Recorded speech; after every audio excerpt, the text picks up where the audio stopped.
Show brings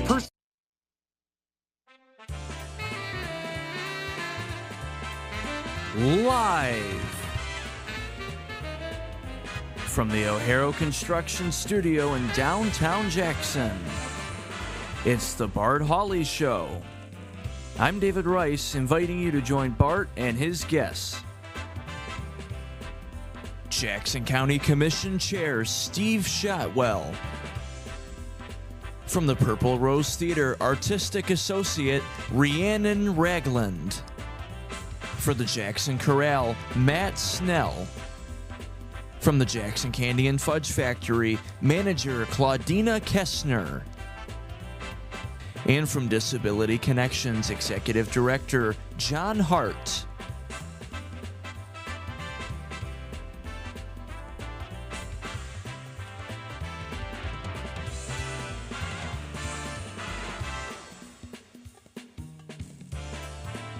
And now, here's Bart.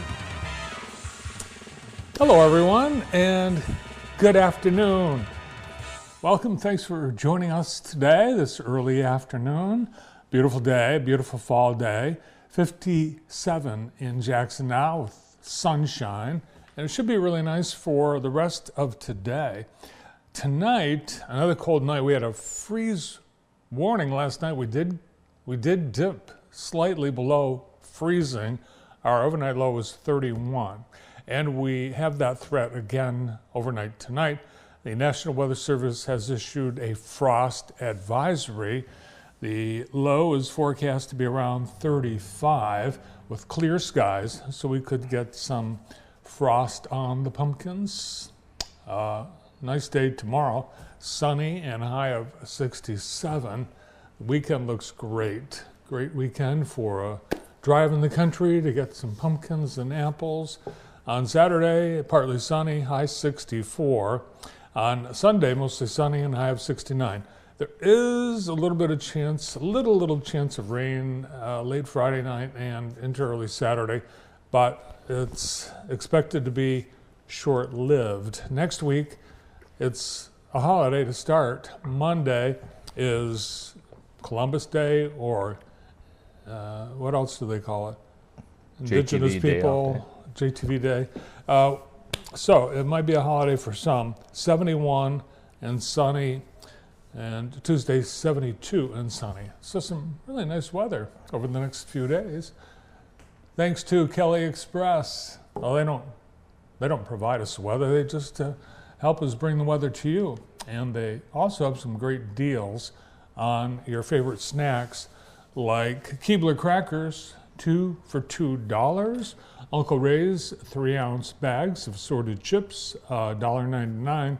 And the peg bags, the big Nerds bags, those are 2 for $6. Rows and rows and rows of snacks at your local Kelly Express convenience store, plus your favorite beverages, quality mobile gas. Good day to get a Kelly Express car wash today. And also pizza. Pizza special this month, a large specialty pizza and an order of breadsticks for $24.99. Thanks, Kelly Express. Quick look outside. We did have a bit of haze this morning. That's lifted, and a pretty nice day. Now, with yesterday's rain and as temperatures drop into the freezing category at night, we're going to see some color all of a sudden. The temperatures are promoting the color change and the lack of sunshine as well. So I think next week we'll start to see some brilliance in the trees. Today is October 9, 2025, and we are celebrating Fire Prevention Day. And it always comes on the holiday. Well, it's not really a holiday. It's the anniversary of the Great Chicago Fire. It started on this week. Yesterday, it lasted like 2 or 3 days.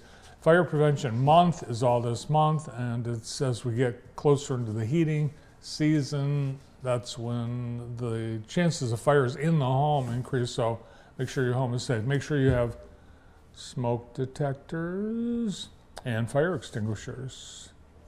Today is International Beer and Pizza Day. hooray for that. All right. And suggestion, beer and pizza at the Chase. Yes. Beer and pizza at Grand River Brewery. We have a lot of great places to get some beer and pizza on International Beer and Pizza Day. It is National Sneakers Day, and Brandon, you wear sneakers. Very appropriate. Everyone should be wearing sneakers today. Did you plan that? I did. Yep, I keep an eye on what today is. Well done.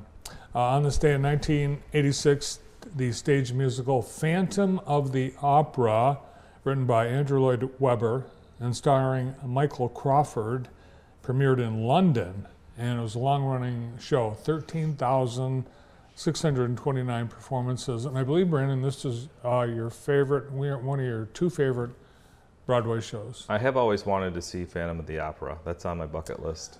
I think. Is it still around? I don't know if you can see it now. Is it? No? I think it's had revivals and everything. I don't know. Yeah. Rent the DVD. Okay, the DVD. Rent the DVD.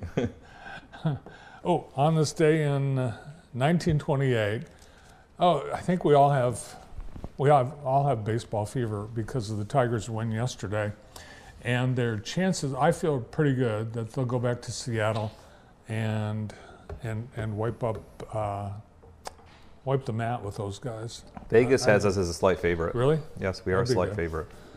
And so they get that win. They not sweep. They get that, and then they move on. They would play Toronto, Yep. who won yesterday against the Yankees. So not to get ahead of ourselves, but I will ask you the hypothetical. Brandon, would you have rather, as a Tiger fan, play Toronto or New York if we were to get into next week's postseason? I mean, I would have preferred New York because we match up well against them, but that's okay. I mean, anytime the Yankees lose, I'm all right with it. Yeah, okay. You know, they're spoiled. Well, we'll see. Again, not to get ahead of ourselves. Correct. Yeah, well, on this day in baseball history, World Series history, 1928, New York Yankees beat the St. Louis Cardinals 7-3 at Sportsman's Park to become the first team to sweep consecutive World Series. And Babe Ruth, he was very instrumental in the game. He had 3 home runs for the Yankees. And on this day in 1992, 18-year-old Michelle Knapp was in her living room in Peekskill, New York, her parents' living room. She was watching TV when she heard a thunderous crash in the driveway. What could it have been? Well, she went out and she found, it was startling to say the least, she found this, a sizable hole in the rear end of her car, an orange 1980 Chevy Malibu, and that hole went, I can't tell, but it went into the driveway, and it looked like an ordinary bowling ball-sized rock, but it turned out to be a meteorite, and there it is. Not only has the meteorite been preserved and is on display, but it's actually at the American Museum of Natural History in New York City. A genuine meteorite. Michelle touched it and it was extremely hot. And it smelled like rotten eggs. What could it have been? So she had to call in the experts. That Chevy Malibu, 1980 Chevy Malibu, that vehicle is still in that condition, still exists, and you can rent it. You can hire them to come and display it at your event. Yeah, they're still trying to make money off that. Because, I mean, who do you sue? Did they at least give her a new car for exchange of the meteorite? I mean, I'd ask for a Porsche or something, you know? I don't know. It seems like that'd be very valuable. You'd think the meteorite would be very valuable. I don't know. Hopefully she had get some money, but apparently they're trying to, they're continuing to, I guess, profit off that what could have been a tragedy. It could have fallen, a few feet off. It could have crashed through the living room and hit the TV. All that happening on this day in history. Now today in the J, fall into film. The Michigan Theater continues their film series for fall with The Lost Boys tonight, and it's from 1980s, somewhere around there. It's a story about two brothers who move to a California town and they discover it's plagued by a gang of rebellious vampires. 7 o'clock. If you're a member of the Michigan Theater, it's free, and everyone else, $5. Dean Transportation is having Addison open interviews today at Addison, if you want to drive a school bus in Addison. Nightlights Halloween drive-through continues tonight at Michigan International Speedway, right up through Halloween, Thursday into the weekend, and you can get your tickets at nightlightshow.com.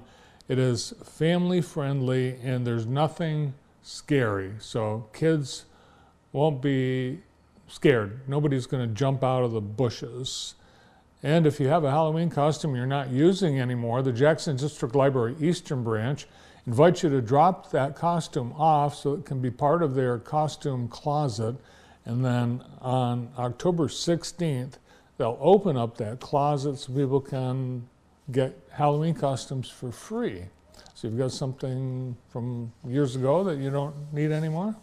Also this weekend, the Fall Monty, Friday, Saturday, and Sunday, final weekend at Jackson College. Grand River Farmers Market celebrates their 25th anniversary on Friday or Saturday? Both days. Let's say both days. Both days. We've got big show at Jackson College on Sunday, Peebo Bryson in concert. This is going to be a great way to start the Jackson College entertainment season. Tickets available online at jccmi.edu/Potter Center, or you can call the box office 796-8600. Be sure and check out experiencejackson.com and jtv.tv for Today in the J. A lot more events this coming weekend. Very busy fall weekend. Enjoy it. It's high school sports postseason already. In some sports, we're in the postseason. And in soccer, we had last night Jackson defeating Western 4-3, and Jackson lost to the Panthers just a couple of weeks, just a week ago, 6-2. So the Vikings holding on in Parma for the victory. Here are some highlights from JTV Sports.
So the Vikings move on to the second round of the boys soccer districts. Also moving on, Grass Lake. The Warriors defeated Quincy yesterday afternoon, 8-1. Nolan Allen led the Warriors, scoring 3 goals. Almost all of the scoring for Grass Lake came in the second half. Also scoring Brogan Salo, Grayson Moser, Gunnar Harbottle, and Alex Holda. They will face the district semifinal opponent, Hillsdale. No, we don't know yet. Michigan Center Hillsdale has to play.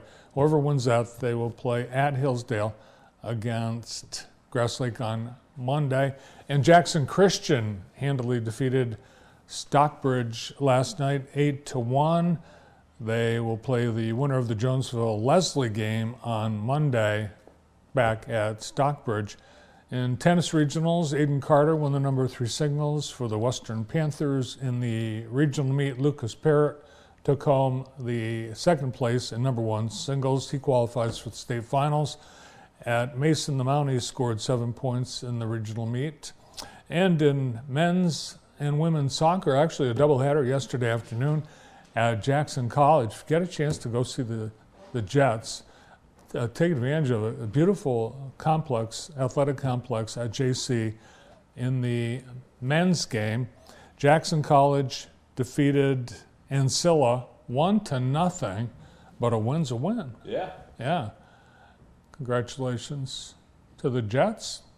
And in the women's game, it was Jackson College over Ancilla, 8-0.